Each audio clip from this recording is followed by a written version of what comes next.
લોક સમસ્યાને વાચા આપવા માટે હંમેશા અગ્રેસર, જનતાના અવાજને સત્તાના સિંહાસન સુધી પહોંચાડનાર, ખોટાનો પર્દાફાશ અને સાચાનો સાથ.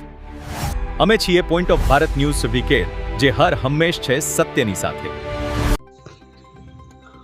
બનાસકાંઠા જિલ્લાની ઓગળ તાલુકાના ધરા પોલીસ દ્વારા રામનવમી નિમિત્તે પીઆઈ કેબી દેસાઈના નેતૃત્વમાં રિસલ કરવામાં આવ્યું હતું.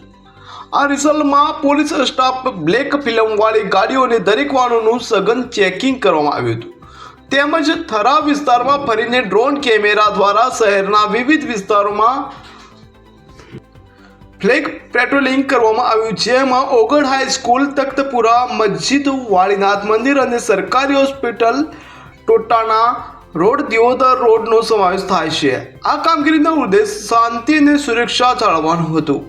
પીઆઈ કેબી દેસાઈની આગેવાનીમાં થરા પોલીસ સ્ટેશનના સ્ટાફે આ રિસલમાં ભાગ લીધો હતો. આ પ્રકારની કામગીરી દ્વારા પોલીસ વિભાગ શહેરમાં કાયદો અને વ્યવસ્થા જાળવવા માટે પ્રતિબદ્ધ બની છે.